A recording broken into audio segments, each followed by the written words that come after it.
Rotação da Terra. Vamos lá com Marcelo Zurita.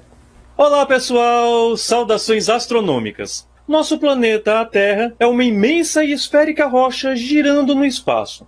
E chegou a hora da coluna Olhar Espacial. O tema de hoje é a rotação da Terra. Vamos lá com Marcelo Zurita.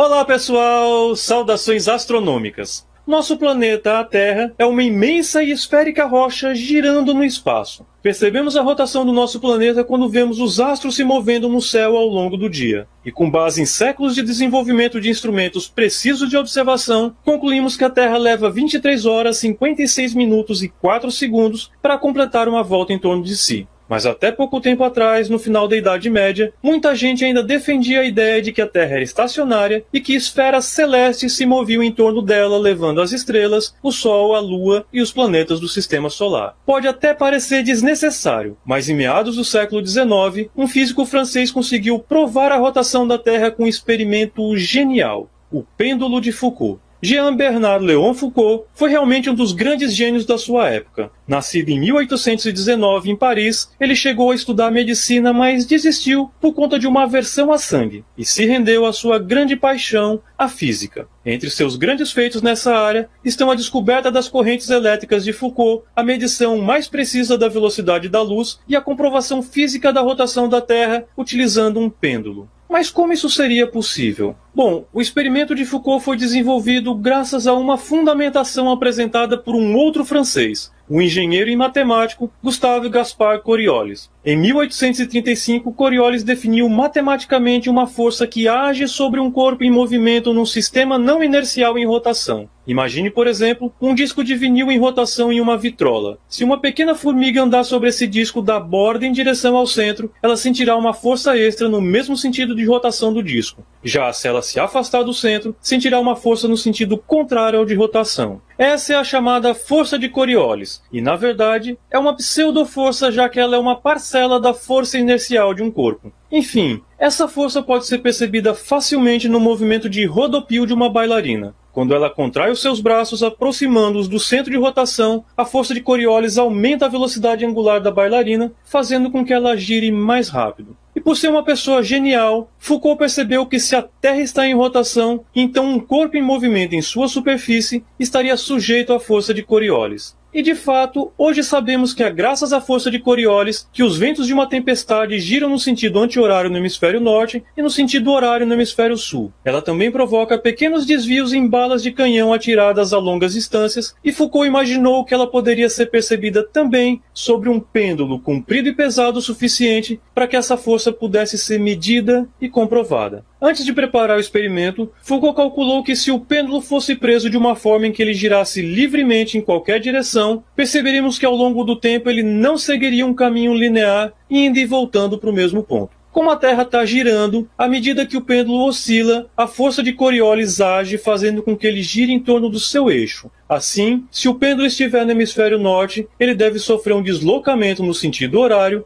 e se estiver no hemisfério sul, no sentido anti-horário. Mais ainda, Foucault percebeu que o período de rotação do pêndulo é inversamente proporcional ao seno da latitude do local. Nos polos, o pêndulo de Foucault dá uma volta em torno de si em 23 horas, 56 minutos e 4 segundos, exatamente o período de rotação da Terra. É como se, na verdade, a Terra girasse em torno do pêndulo. Mas não é isso. À medida que se afasta dos polos e se aproxima do Equador, esse período aumenta e sobre a linha do Equador o pêndulo de Foucault simplesmente não oscila em nenhuma direção. Foucault calculou também que, para a latitude de Paris, esse pêndulo deveria completar uma volta em 31 horas e 50 minutos. Então, em 1851, ele preparou o experimento no Panteão de Paris, um prédio alto e fechado, livre de correntes de ar. Lá ele fixou uma esfera de 30 quilos presa por um fio rígido de 67 metros. A esfera era oca e em seu interior foi colocada uma areia fina que escorria por um pequeno orifício e marcava o chão. Quando a esfera foi posicionada e solta suavemente, ela começou o seu movimento oscilatório de pêndulo. Lentamente ela foi se deslocando no sentido horário, marcando de areia as posições por onde ela passava.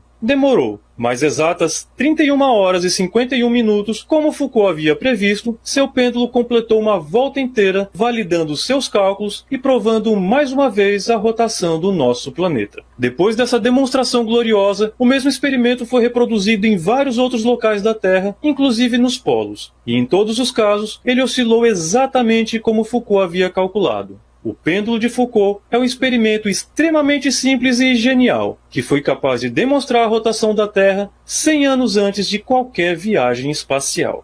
Bons céus a todos e até a próxima.